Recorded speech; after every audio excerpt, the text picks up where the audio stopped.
Кутман күнүңүздөр менен урматтуу радио көрмандар жана Facebooktун көрүүчүлөрү, эфирде жаңы багыт. Өзүңүздөргө белгилүү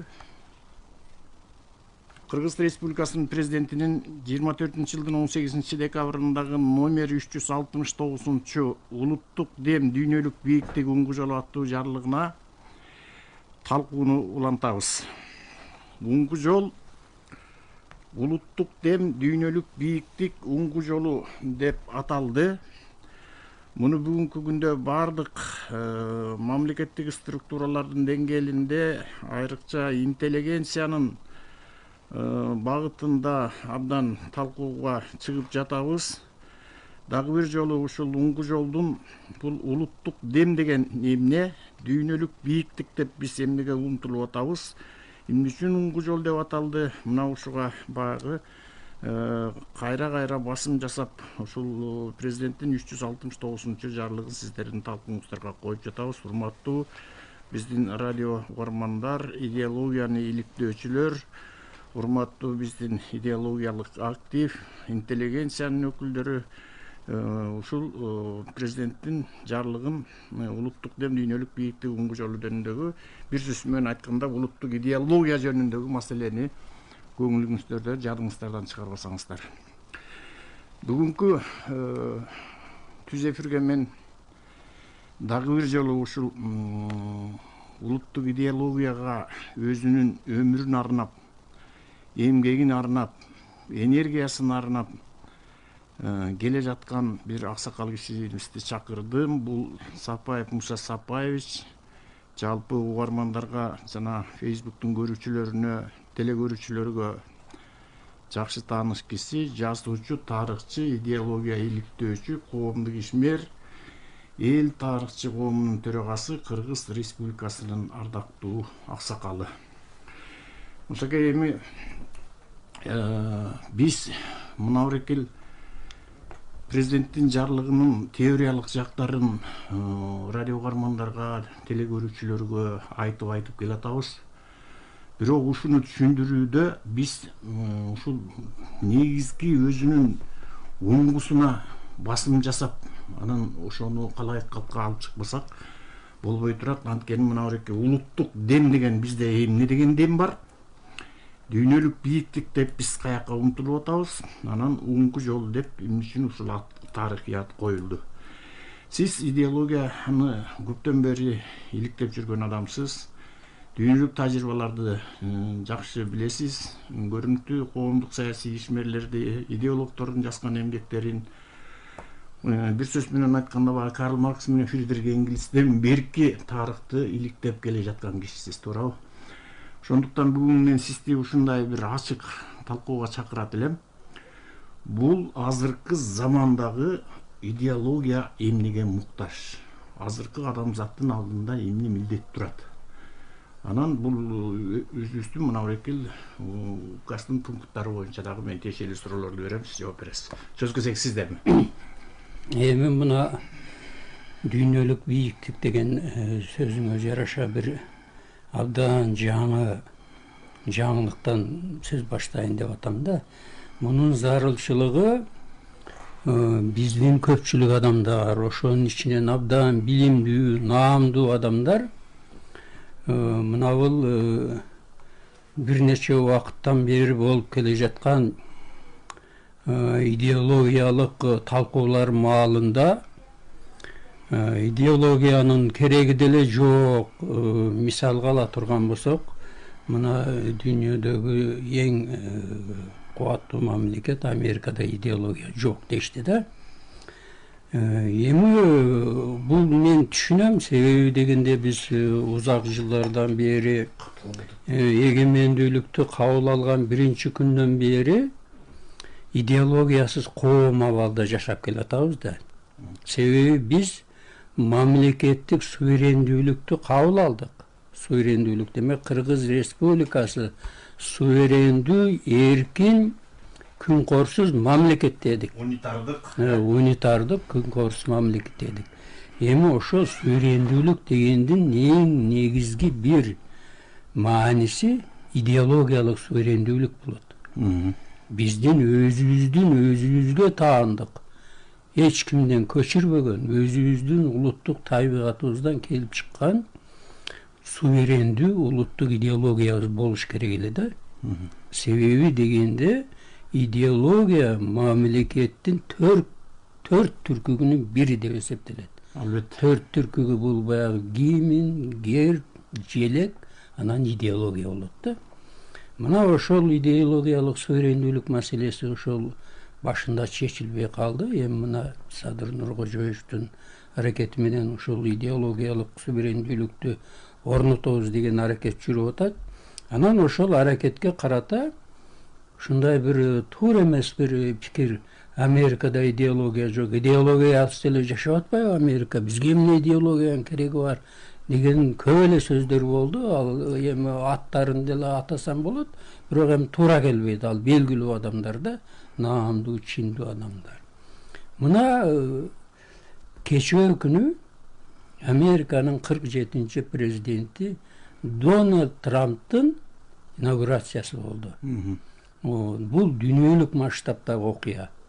Бүт дүйнө элдери ошо Трамптын бийликке келиши менен геосаясатта жалпы эле дүйнөлүк масштабта бир өзгөрүүлөр болот деп күтүп аткан да.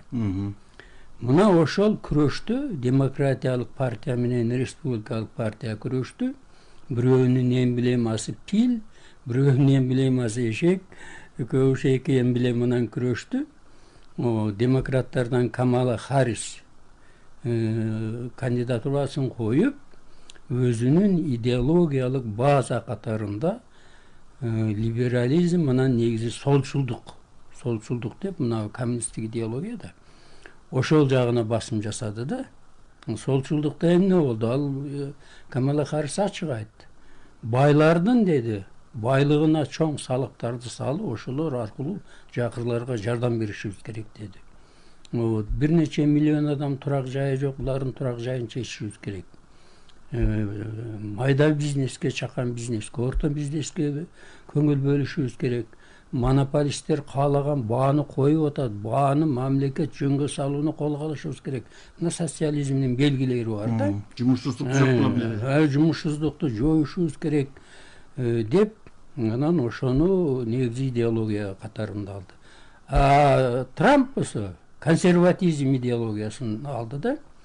Консерватизм идеологиясы деген сөз мурда кабыл алынган, иштелип чыккан идеологияны ошону жылдыруу. Консерватизм деген баягы эски калыптанган багытты өнүктүрүү да. Ооба.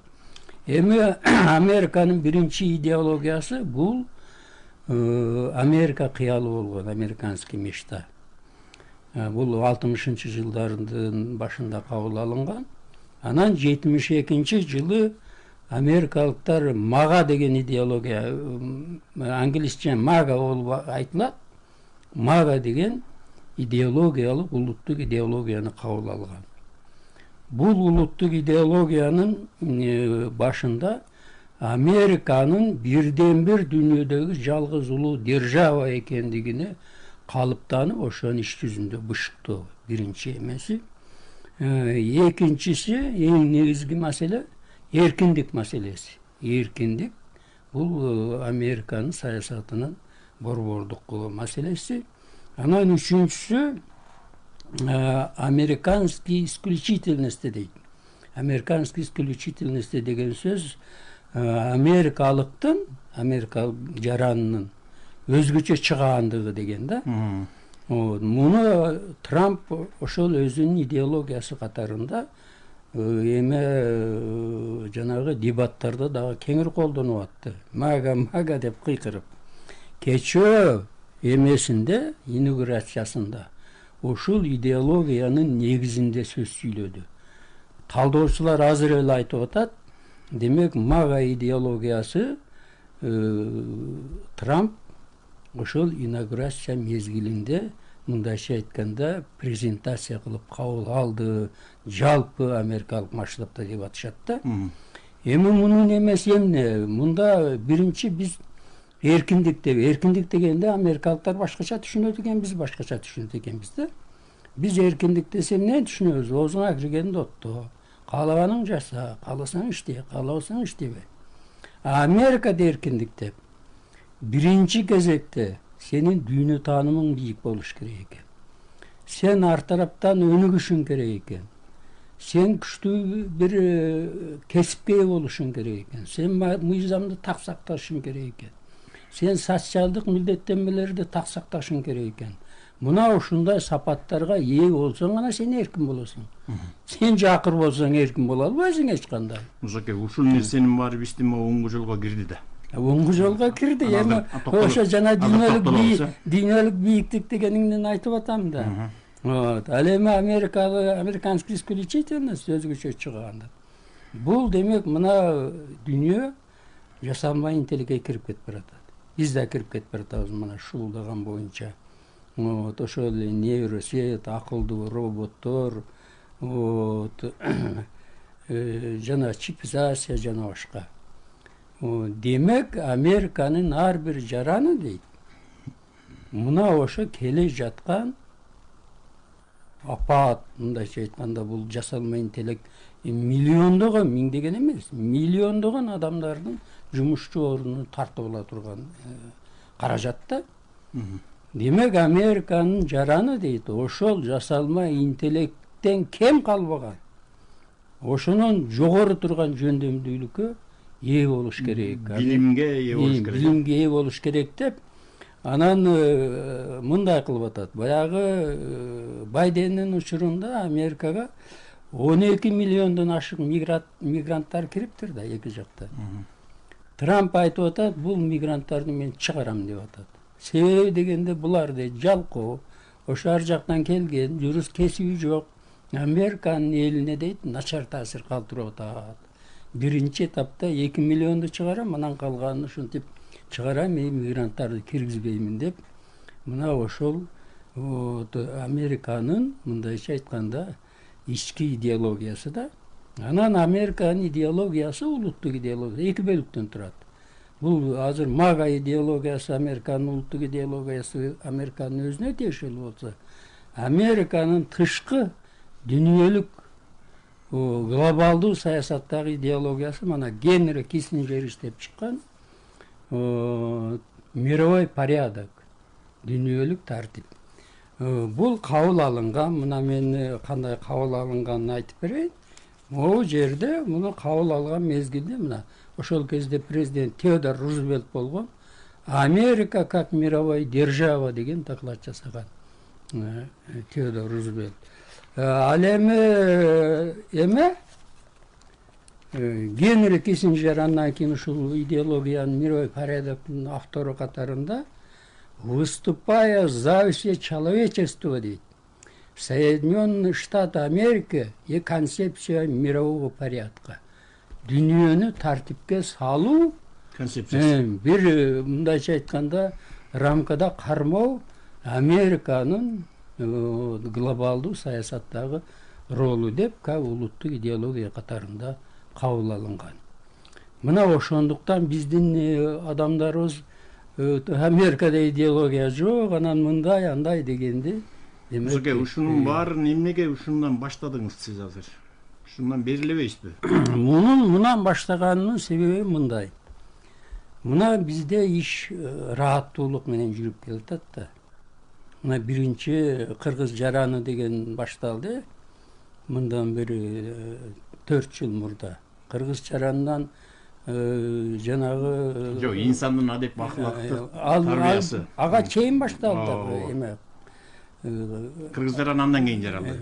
Биринчи жок, кыргыз жараны адеп аклак, инсанын адеп аклактык руханий өнүгүүсү жөнүндө, дене тарбиясы жөнүндө ал кабыл алынды 29 январда 21-жылы.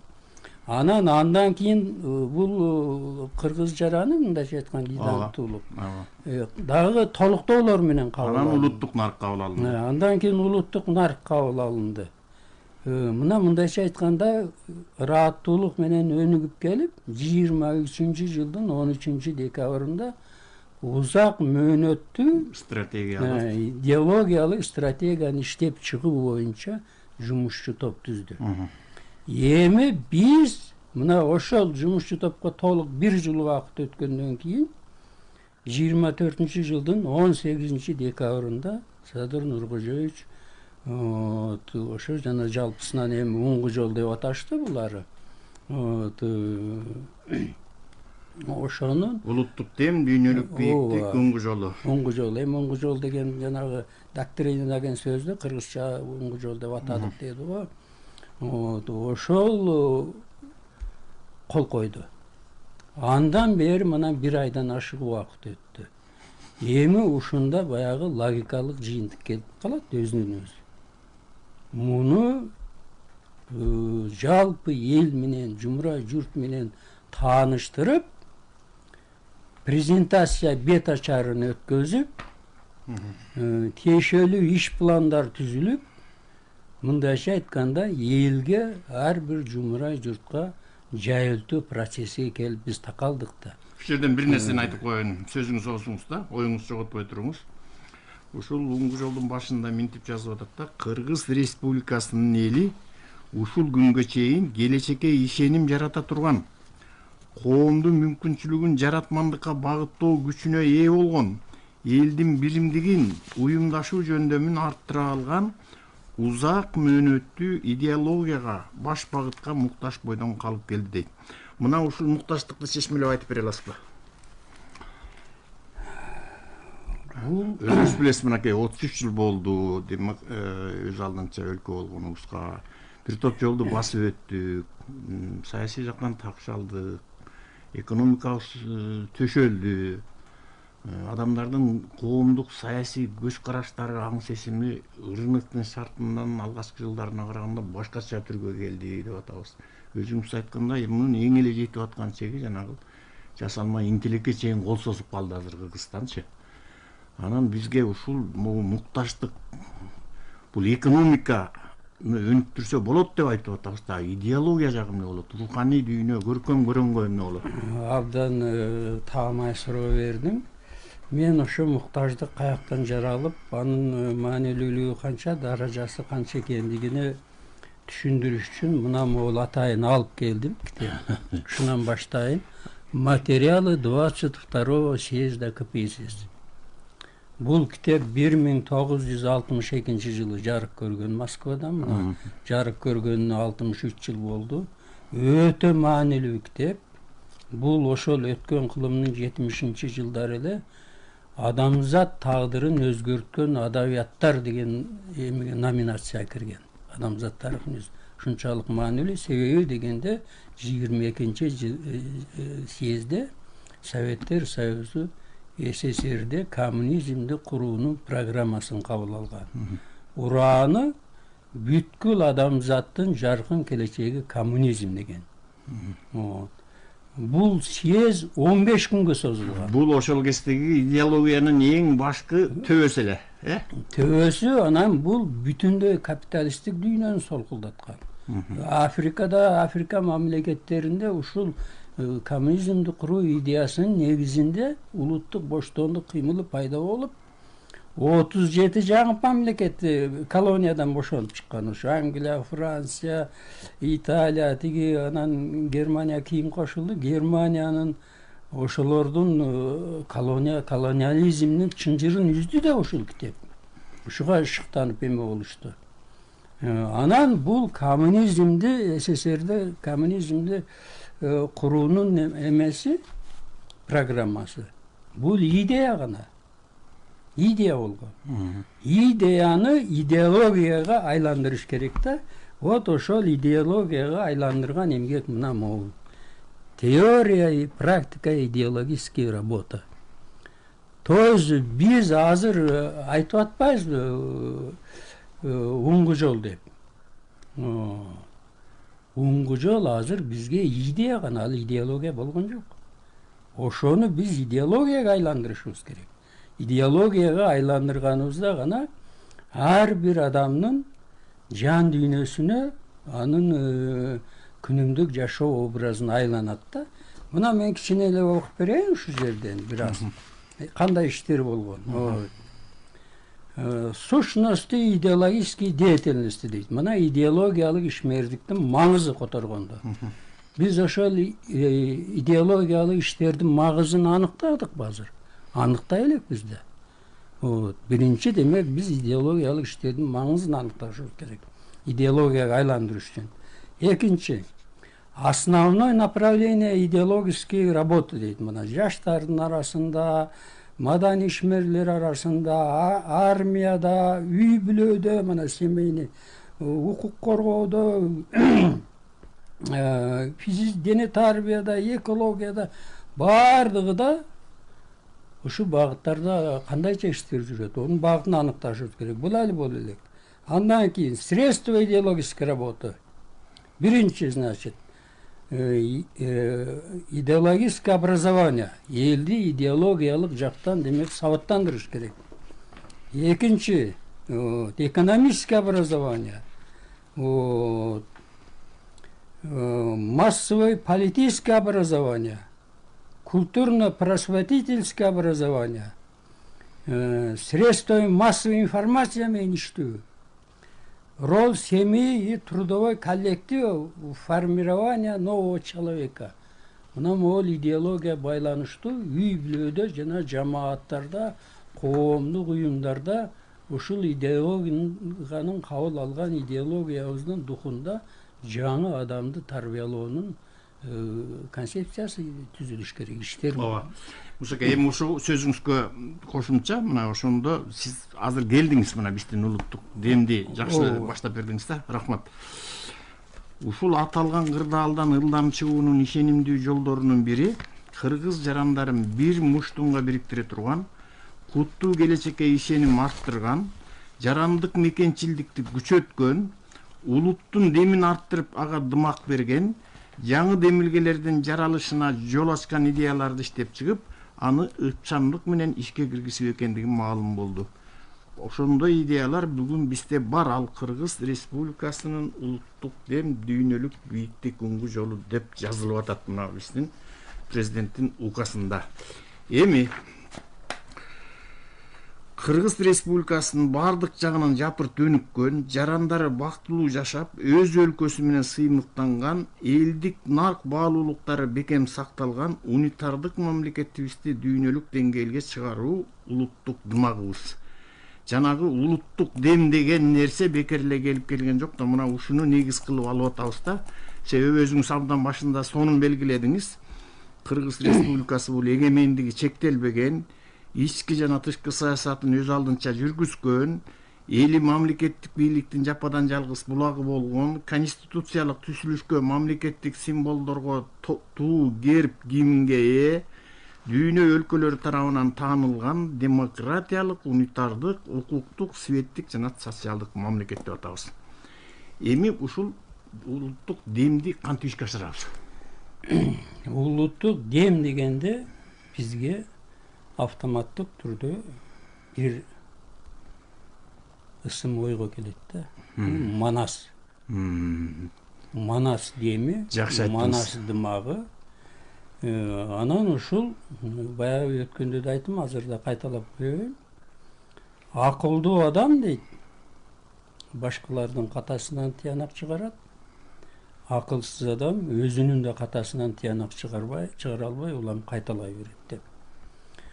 Ошол 1995 жылы 12 майында, ал кезде премьер-министрдин укугу президенттен күчтүү болчу. Премьер-министр Апас Жумагуловдун буйругу менен биринчи улуттук комиссия түзүлгөн. Ошол улуттук комиссия иши жүрүп отуруп, Манас философиясынан мамлекеттик идеологияга деген Манас улуттук программасы кабыл алынган. Бул Манас улуттук идеологиясы мындай деп жазылат. Бул кордон мурун болчу, э? Кордон мурун, корго азыр келебиз. Манас осуятына мамлекеттик идеологияга, Манас эпосунун идеяларын пропагандалоо аркылуу рухий дукту, атуулдук азаматтыкты, жаратмандык кайратты чыйралтуунун программасы катары Кыргыз Республикасынын өкмөтүнүн 1996-жылдын 31-июлундагы номер 346 токтому менен о государственной программе Кыргызской Республики по пропаганде эпоса «Манас» на период 1996-2000 году деген аталышта Манастын программасы кабыл алынган. Муну Аскар Акаевич ажыбыз. Мен Манасты окуп отуруп, Манастын 7 осуятын алып чыктым деп, Манастын 7 осуяты мындайча айтканда ошол Манас философиясынан мамлекеттик идеология деген темасы ошондой коюлган. Ошол идеологиялык иш-чаранын уюткусу негизине Манастын 7 осуяты түзгөн. Манастын 7 осуяты бул жерде бар. Азыр окуп берейинби? Жок, аны айтып жаттап бүттүк да. Комментарий жасап айтып койсоңуз болот. Жаттап бүттүкпү же унутуп калдыкпы? Жаттап бүттүк. Эми мындай да. Бул Манастын 7 осуятыны ишке ашыруу боюнча атайын жаштар уюму деген түзүлгөн райондордо. 3 адамдан турган штат берилген. Штат менен иштеген. Эми эсибизде болсо да кайталап кое берейин, ашыкчалык кылбайт. Биринчиси, эл журттун ажырагыс бүтүндүгү жана ар бир жакадан баш бир жеңнен кол чыгарган ички биримдиги. Биринчи осуят. Экинчи, улуттар аралык ынтымак, достук жана кызматташтык. Үчүнчүсү, улуттук ар намыс жана атуулук ариет. Төртүнчүсү, арбас мээнет, алдыңкы өнөр билим аркылуу бакубат дөөлөткө умтулуу. Бешинчиси, гуманизм, айкөлдүк, кечиримдүүлүк. Алтынчысы, табигат менен таттуу мамиледе болуу. Жетинчиси, кыргыз мамлекеттүүлүгүн чыңдоо жана аны көздүн карегиндей сактоо. Абдан сонун ойлор, абдан сонун сөздөр. Бул негизинен алынган. Эми өз эпосту баарыбыз тең окуганбыз. Ал жерде Манас осуятты айтып аткан жерим мен негедир жолуктурбадым, бирок эми туура. Бул жалпы адамзаттык баалуулуктар деген бар. Түбөлүккө өлбөс, өчпөс жалпы адамзаттык баалуулуктар. Ошонун негизинде алынган. Ошол. Кылымдап келе жаткан, Кылымдап келе жаткан. Анан кийин мындай деп жазылган: калктын атуулдук ариет намысын, мекенчилдик духун ачууну көздөп, мектеп программасына киргизилип, жарандарга руханий этикалык жана жашоо турмуштук көрсөткүч катары кызмат кылат деп белгиленген. Жашоо турмуштук көрсөткүч. Мына биз азыр айтып атпайбызбы, улуттук дем деп. Ушул жашоо турмуштук көрсөткүч болгондо анан улуттук демге айланат, ошо үндөшүп турат. 1997-жылдын башынан мектептер үчүн Манастын 7 осуяты окуу куралы жазылган. Ал массалуу нускада 200 000 бекен жарык көрүп, программалар түзүлүп, мектептерде окутула баштаган. Манастын 7 осуяты. Ошол эле кезде район областтарда, шаарларда бюджеттен каржыланган жаштар комитети иштей баштап, мектептерде, окуу жайларында Манас Семетей Сейтек, баягы Октябрят, Пионер, Комсомол үлгүсүндө Манас Семетей Сейтек тайпалар түзүлгөн. Манастын 7 осуяты плакат катарында ар бир мекеме, ишкана, окуу жайларынын кире беришинде ийилип, массалуу маалымат каражаттарынын бардык түрү, эркини болобу, мамлекеттик болобу, ушул Манастын 7 осуятын пропагандалоого милдеттендирилген. Кыбыр эткен маалымат каражаттын бардыгы. Манас эпосун изилдөө боюнча атайын мекемелер, бөлүмдөр, коомдук уюмдар, фонддор ачылып, массалуу маалымат каражаттары такай даңазалап, Манастын 7 осуятын изилдеген илимий даражалар жакталып, сыйлык, наамдар ыйгарылып, орден медалдар берилген. Ошоге берилейли. Сиз жатып алдыңыз Манастагы? Жок, мындан маселе аябай көп да. Себеби биз Манас деп жүрөбүз да, биздин артыкчылыгыбыз, улуттук дөөлөтүбүз. Эми алдагынын баары учурунда талкууланган. Талкуу азыр унутуп калып атпайбызбы? Манас боюнча көптөгөн адабияттар, монография, справочниктер кеңири басмадан чыгып, эл аралык маанидеги баш болуп, илимий практикалык конференция, симпозиумдар, талкуулар, кереге кеңеш, тегерек столдор өткөрүлгөн. Буга кошо, мынакей, мондай темада лекторлор, пропагандисттер, мондай темада элге лекция окуган да. Адам таануу, Манас таануу, иман таануу бул лекторлордун иши да. Ушундай тема коюп берип, лекторлор окуткан. Агитаторлор окушкан ошону. Адеп таануу, кыргыз таануу, тарых таануу, ататек таануу, ата журт таануу, маданият таануу, кут таануу, Чыңгыз Айтматовдун планетардык масштабдагы гений ойлорунан сабак алуу сыяктуу бийик аталыштагы докладдар жазылып, элге окулуп, пропагандаланган. Ошоге өткөн чакка жатып алдыңыз. Келиңизчи могу улуттук демге. Азыр ошо келиштем да, улуттук дем мына жерде турат манеке. Кана эмесе жеке кызыкчылыктан мекен кызыкчылыгын бийик коюп, бирок байкалбай, бааланбай жүргөн эрки бийик эстүүлөр, келечектин генийлери биргели деп Данышман аталыштагы клуб түзүлгөн, ушу Манас программасын колдоо үчүн. Данышман аталышы. Ал Данышман клубунун мүчөлөрү ант берген. Ушу Манасты бизде жайылтабыз деп. Мындай деп ант берген. Кыргызга кызмат кылбасак, туулба, тунат чөгөлү, тирүү жүрбөй өлөлү, аткарбасак бул антты төшү түктүү жер үрсүн, төбөсү бийик көгүрсүн.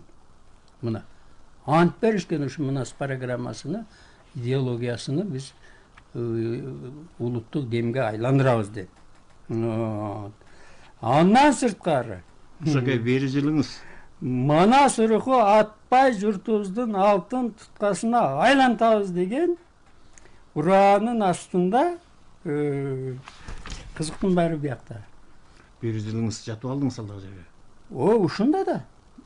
Манаста, бизден Манастан башка. Бүгүнкү күнгө алып келиңиз, анын баарын талкуулаганбыз, анын баарын өткөнбүз анын. Унутуп калды эл азыр Манасты эч эме кылбайт да.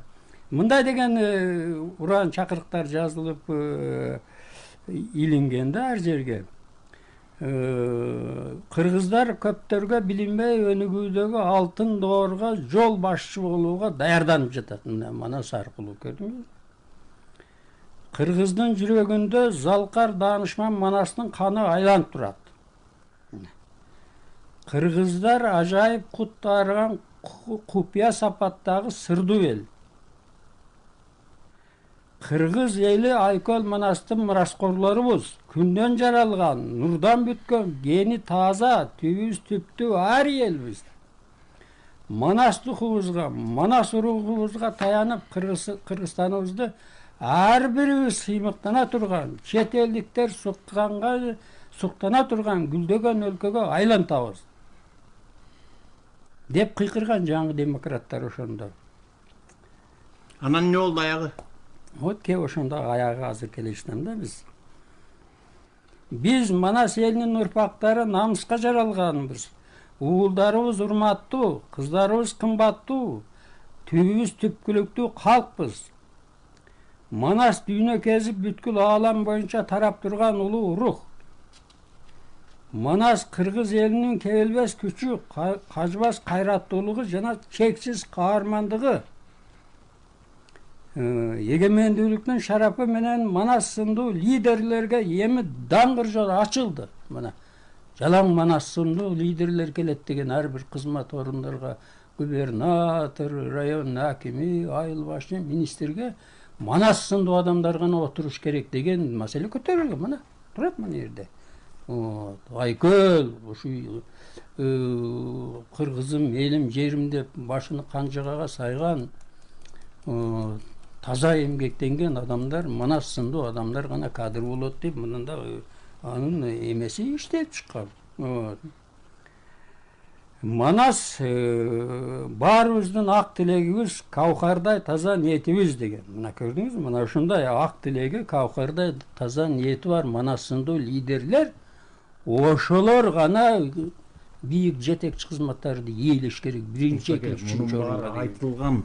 Сиз теорияга жатып алдыңыз. Манас миңдеген жылдарда кыргыздын жан дүйнөсүнө саймаланып өс болуп өрүлүп калган кыргыз элинин руху, жаны жана духу. Мына бүгүннөн баштап дейт, Манас акылы ар бир кыргыздын жүрөгүндө от болуп жанып турмакчы деген. Мына Мунун баарын окуп бүткөнбүз. Анан окуп бүткөн менен унутуп калдык эсибизден. Биз байлабайсызбы, бүгүнкү күнгө келбейсизби? Бүгүнкү күн ушу. Жазып алган нерсени окуп атасыз кайра. Бүгүнкү күн ушу болуп атат. Келиңиз мынау айтылган сапаттар. Уңгу жолго келиңиз, айнымал жасылып алган теорияны окубай. Уңгу жол, эми уңгу жолго келгенде мындай да. Уңгу жол мында улуттук дымак деп атабыз, Эми улуттук дымак болгондон кийин биз сөзсүз түрдө улуттук дымакты Манастан алабыз да, ошол жерден сузуп алабыз. Аны айттык да. Айттык. Буга чейин айтып келатабыз, дагы айтабыз. Мунун ичинде турат мынакей Манас жөнүндө. Турат, бирок ошону биз эме кылабызбы? Ишке ашырууга духубуз жетеби? Вот кеп ошондо туруп атат да. Мына биз ушул могуреки программада мынтип айтып атабыз да. Уңгу жол ар бир жарандын жүрүм турумун, ой жүгүртүүсүн аныктоочу ынанымдардын, адеп ахлактык баалуулуктардын жана таянымдардын тутумун калыптандыруучу идеологиялык негизге айланыш керек деп атабыз. Жарандарда улуттук сыймыкты, мекенчилдикти, жарандык баалуулуктарды жоопкерчиликке калыптандыруучу жана өнүктүрүүчү туруктуу институтташтырылган жүрүмдүн башталышына жана ийгиликтүү өнүгүшүнө жол ачат. Көрдүңүзбү кандай алдыга мындайкындай максат коюлуп атат да. Алдагынын баарын айтканбыз Мусаке. Сиз бир кечтеги иш программаңызды алып чыгып туруп, радио формандардын баары уктап калганы калды. Шпаргалык эмес, бул жөн эле өрттөнүп турган актуалдуулук. Бүгүнкү күнгө келиңиз. Бүгүнкү күнгө келиңиз. Эми бүгүнкү күнгө келтирүү болсок мындай болот. Мына бүгүнкү күн, азыр биз мына ушул улуттук дем, дүйнөлүк бийиктик уңгу жолуну турмушка ашырабыз. Мына бизде мындай болуп атат да. Мына уңгу жолдун составында жанагы сиз айтып аткан нерсенин баары кирген. Киришүүдөн баштап могу учурдагы абалга анализ берилип атат. Негизги таянымдары эмнеге таянышыбыз керек бул айтылып атат. Максаты, милдеттери күтүлгөн жыйынтыктар айтылып атат. Уңгу жолдун негизги багыттары деп, бул таалим, тарбиядан баштап айлана чөйрө, экономика, мамлекеттик тил, социалдык мамилелер, дене тарбия жана спорт, дин, кыргыз жери, кыргыз эли, улуттук сыймык жана жарандык мекенчилдик. Анан кыргыз жаранынын негизги баалуулуктары деп туруп, анан аягы чакырык менен бүтүп атат. Ушуга карата сиз идеолог катары деп айтып атам, бүгүнкү элге чакырык жасап бербейсизби? Бүгүнкү күнгө байлаңыз. Чакырык мындай болуп атат да. Эми өткөндө мен айттым эле, бирок үз түртөн дагы эле кичине айтып өтөйүн. Мына президенттин узак мөөнөттүү идеологиялык стратегияны иштеп чыгуу боюнча тескемеси жарык көргөндөн кийин баягы улуу идеолог, американ идеолог Збигнев Бжезинскийдин айткан сөзү бар да. Идеология деген сөздү айтуудан башталат деп. Ошол 23-жылдын 13 декабрында башталды, чыкты. Анан социалдык тармакта элдин арасында январь, февраль, марттын ортосуга чейин дурус эле сөз болду. Ошону менен коомчулук бул нерсеге көңүл бөлбөй калды да. Анан бул өтө кызык болду. Мына өткөн жылдын 18 ноябрында жергиликтүү кеңештерге шайлоолор өттү.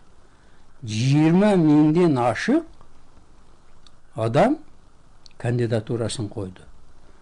Ошонун ичинен 8.000'den aşağı adam жергиликтүү кеңештерге депутат болуп шайланды. Мен де азыр бул жерде эмелери да болуш керек.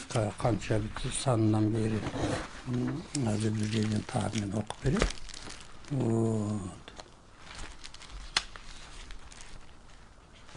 Кагаз көйгөндө ушундай таппай каласың да.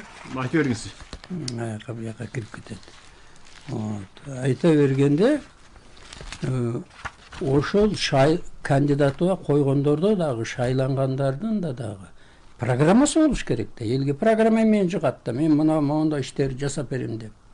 Ошол өздөрүнүн программасында бирөө дагы ушу нартуулукту, жарандуулукту, анан узак мөөнөттүү стратегия, улуттук стратегия, мына оңгу жол эми ошондо уже 9 ай болгон да иштеп эме болуп айтылып сөз кылып жүргөнгө киргизген жок. Бул өтө чоң каңгыроо бизге. Эмне деген чоң каңгыроо? Жергиликтүү кеңештин депутаттары элдин арасында, жерде элдин арасында жүргөн адамдар. Демек, элдин арасында ошол оңгу жолго бир суроо талап болсо, пикир болсо, анан булар өздөрүнүн программасына киргизет эле да. Мен ушул оңгу жол боюнча моундай иштер жасаймын, дүйнөлүк бийиктик боюнча мындай иштер жасаймын деп. Демек, бул эмнени көрсөтүп атат? Демек, ошол 9 ай өткөн убакыт биз текке кетирдик. Эч кандай иш жасап, элдин жүрөгүн ойгонтуп, кандайдыр элдин аң сезиминдеги актуалдуулукка айландыра албагандыгыбыздын жаркыраган далили. Экинчи далили 3-чү улуттук курултай өттү 20-21 декабрда. Бир адам концептуально ошол жерде 700'ден ашык делегат сөз сүйлөй алган жок. Ушул нарктуулук боюнча дагы, иденттүүлүк боюнча дагы, узак мөөнөттүү идеологиялык стратегия ушул оңгу жол боюнча дагы бир адам сүйлөй албайт. Демек эмне? Демек ошол жерлерде кадимгидей тандалып шайланбадыбы? 47 пункттан турган талап коюлган ар бирине. Что ошол жанагы улуттук курултайга делегат болуу үчүн алар 2 баскычты басып өттү, 2 тандалып. Ошончо тандоодон өткөн, аң сезимге ээ болгон, түшүнүккө ээ болгон адамдардын дүйнө таанымында бул дүйнөлүк бийиктик жокко. Улуттук дымак жокко. Оңгу жол жокко. Эмне үчүн бирөөсү сөз айта алган жок? Демек, биз ошол элибиздин алдыңкы өкүлү деген адамдардын демек аң сезимине орната албадык да, колубуздан келген жок.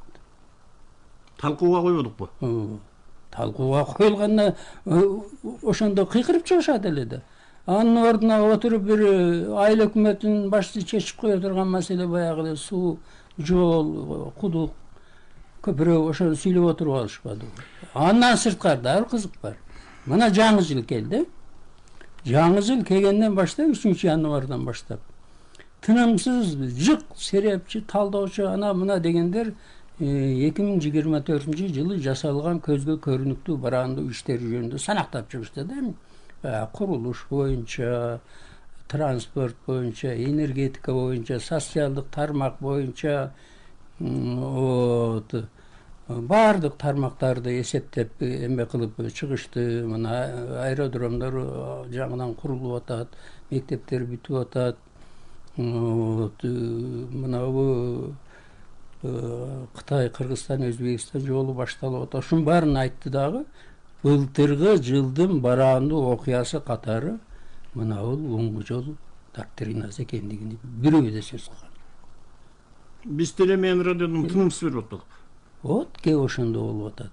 Демек ошол радиону элугабы же чөнтөгүндөгү телефон эле чыгып жүрөбү? Бул биздин мына бул оңгу жолду турмушка ашырууда кетирип жаткан чоң оркойгон кенемтенин каш кайган фактысы. Бир суроо бар экен, алып коеюн. Алло. Саламатсыздар. Мен Нарынданмын. Атым Асаналы фамилия Макинали. Бул кечирек байланышып калдым. Бул мейманга сиз эмеле сөзүңүздүн үстүндө айттыңыз. 8.000 делегат шайланды. 8.000 депутат кандай жараксыз булар.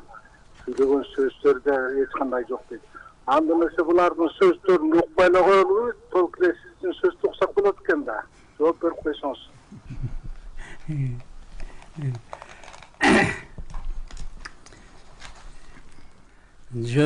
Siz meni tуура эмес түшүнүп калыпсыз. Бул жерде көз мындай эме кылып мен айтып коеюн, аларды укпай коюш керек, анан жараксыз экен деп мен аларга күнөө койгонум жок. Мен бизге өзүбүзгө күнөө коюп атам. Биз ошолордун, ошол жарандарыбыздын, ошол элибиздин алдыңкы өкүлдөрүнүн баягы тарыхый эс тутум деген бар, тарыхый дүйнө тааным деген бар, коомдук аң сезим деген бар. Мына ошол багытка биз мынабул улуттук дем дүйнөлүк бийиктик деген уңгу жолдун концепциясын, ошонун идеясын, ошонун максаттарыны ошол элибиздин аң сезимине орнотуп, ошол адамдардан мындайча айтканда бир жан дүйнөлүк суроо талап катарында, муктаждык катарында, керектөө катарында даражага келтире албадык деп мен кайра ал кишилерге эмес, ал шайланган депутаттарга эмес, ошол жалпы мамлекеттик масштабта идеологиялык иштерди жүргүзүүдө кетип жаткан кенемтени катарында гана белгиледим. Эми мындай кылалы. Туура, бул өзү чоң документ, тарыхый документ, президенттин жарлыгы. Бул өзүңүз айткандай ошол жанагы тескеменин негизинде атайын эксперттердин чоң тому, окумуштуулар, белгилүү адамдардын бир 6 айдан ашык, андан да көбүрөөк иштеди. Эми жанагы сиздин айтып атканыңызга кошулууга болот, анткени азыркы учурда ушул уңгу жолду ишке ашыруучу бул мамлекеттик структуралар, бул акимияттар, бул айыл өкмөттөрү. Биз ошо талкуунун жүрүшүндө ар кандай сунуштар түштү. Керек болсо азыркы учурда акимияттарга идеологиялык бөлүмдөрдү ачалы дедик. Эл арасында министрликтерде, ведомстволордо мына ушул нерсени жапырт көтөрүп, баягы маселени чоң талкууга айландыруу боюнча эмне айткыңыз келет? Мындайда чоң тамагыңызды жасабаңыз. Чоң талкууга айландыруу боюнча мына биз азыр Манас идеологиясын айттым. Андан тышкары менен алып келдим, эми ал убакыт жетеби жокпу? Дагы бир абдан эме бар мынеке кор программасы, комплекстүү негиздери 192 беттен турат. 10 жылдык мөөнөткө бул да кабыл алынган болчу. Мына ошол идеологияларды кабыл алганда ошолордун биз ушу кезге чейин көп Манас баш кылып бирин да турмушка ашыра алган жокпуз да. Эмне үчүн турмушка ашыра алган жокпуз? Себеби идеологиялык документ 3 абалда кабыл алынат. Биринчи формалдуу абал. Формалдуу жөн эле кабыл алынды дейт, ошону менен эле калып кетет. Эмне үчүн? Бул көбүнчө коомдук дооматтан кутулуу үчүн. Ой, бизде идеология жок, азыр биз идеологиялык коомдо жашап атабыз да. Биздин идеологиябыз болуш керек эле деп эл коомчулук кыйкырса, бар го мына улуттук дем, уңгу жол. Ошону окугула, ошол биздин идеологиябыз деп гана мындай чекеге чыга берүү үчүн да, муну формалдуу дейт. Экинчи баскычы декларативдүү. Декларативдүү түрдөгүсү көбүнчө баягы уран, чакырык, жакшы бололу, ынтымак бололу, жакшы иштейли, ак ниеттүү бололу, уурулук кылбайлы деген баягы акыл насаат айтуу менен гана эме болот. Анан көбүнчө бул декларативдикти көбүнчө мына жергиликтүү же жогорку кеңешке шайлоолордун алдында бир катар адамдар мен улуттук идеологияны иштеп чыгамын деп элдин көңүлүн тартыш үчүн баягы декларативдүү ушундай жарыяндар жасаган. Анда эмеси көп. Декларативдүү да баягы пафостук деп коет, уран, биз кыйын элбиз, биз Манастын урпагыбыз, Манас элибиз деп эле ошентип эле эме кылабыз да. Анан үчүнчүсү турмуш практикалык багыт болот да. Ушуга токтолуңузчу. Эми турмуш практикалык багыты боюнча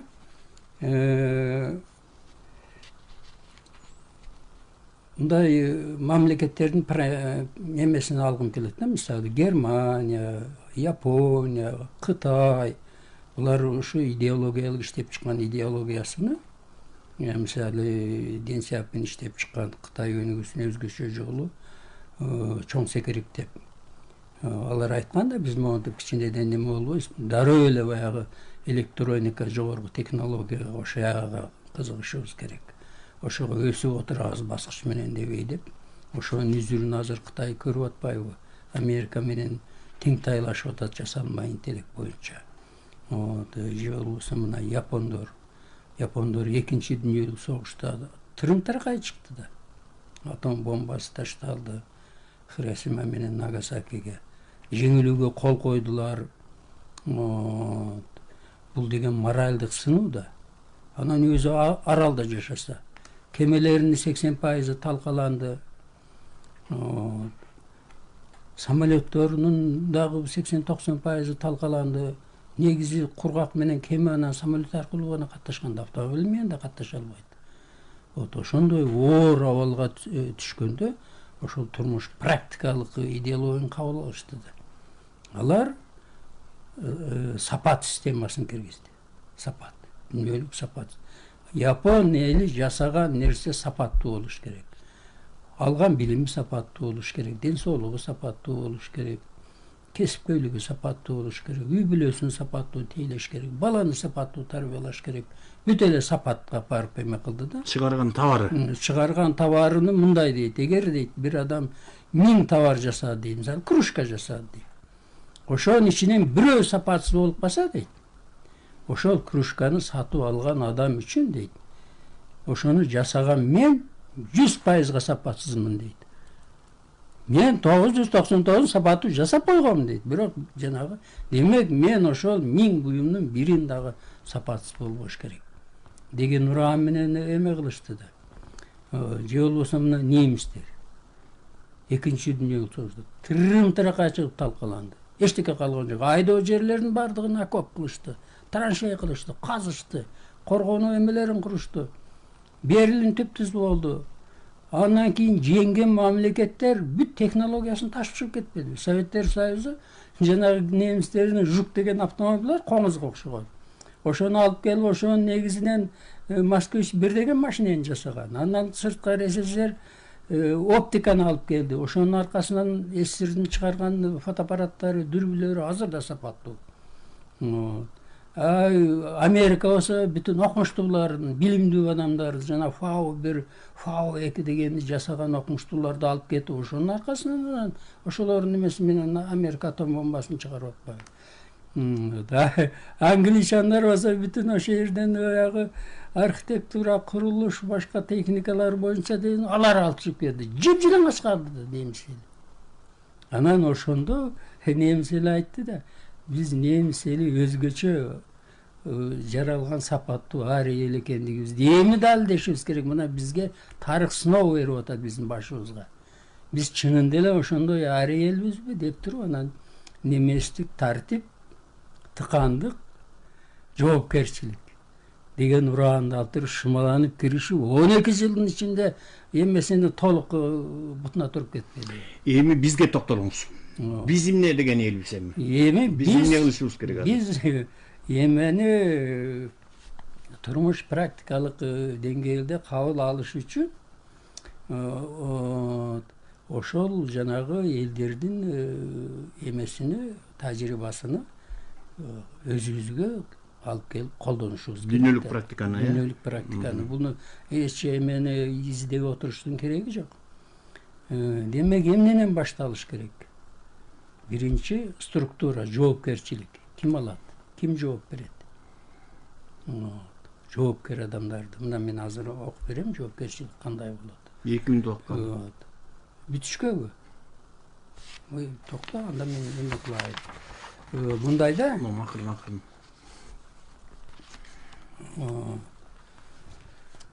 Мамлекеттик идеологияны алып жүрүүчүлөр деген болот. Идеологияны алып, носитель идеология болот да. Элдин баары 100%га биз идеологияны алып жүрүүчү болбойт. Жайылтуучу, анан кийин ошол идеология үчүн жооп берүүчү тайпа болот да мындай дүйнөлүк практикада. Биринчи жогорку жоопкерчиликтүү тайпа. Идеологиянын ишке ашырышына биринчи ушулар жооп берет тикелей. Президент, спикер, Кабминдин төрагасы, укук коргоо системасынын биринчи жетекчилери, эл депутаттар, партиялардын башчылары, генералитет, мына ушул эң жогорку жоопкерчиликтүү катмар мынау улуттук дем дүйнөлүк бийиктик оңго жол боюнча ушулар жооп берет биринчи. Булар жалпы калкыбыздын 0,3%-ын түзөт.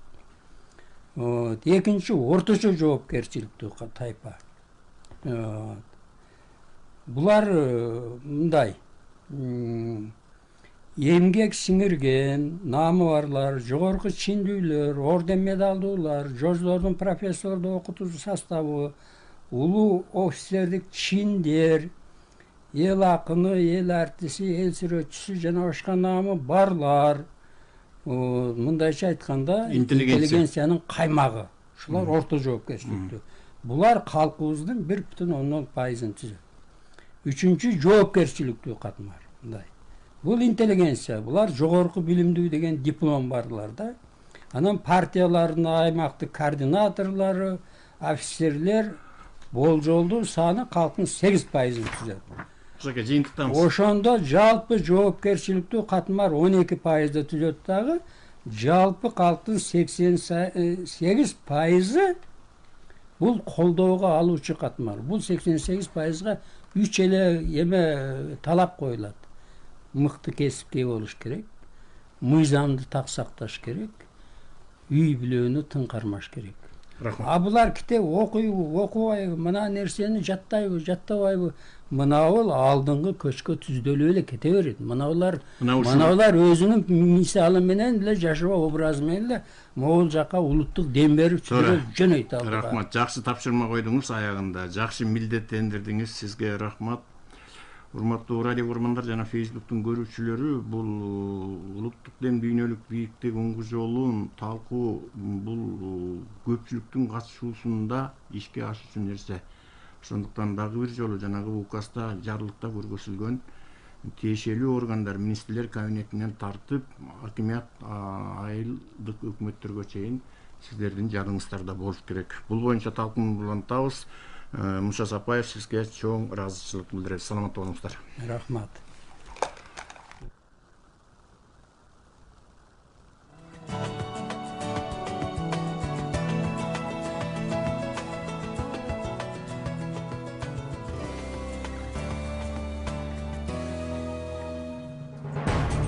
Саясат, экономика, аналитика, маданият жана спорт жаңылыктары, дүйнөдөгү, Кыргызстандагы маалыматтар биринчи радиодо. Биринчи маалымат радиосунда саат сайын акыркы жаңылыктар, ыкчам, так, эки тараптуу маалымат, түз эфирде талкуулар, орчундуу окуя болгон жерден биринчи радионун кабарчылары сиздерди жаңылыктар менен камсыз кылат. Биринчи маалымат радиосу.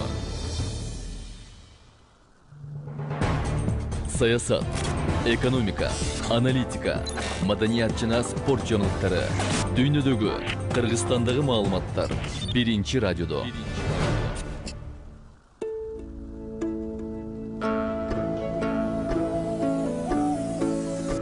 Бишкекте саат 15.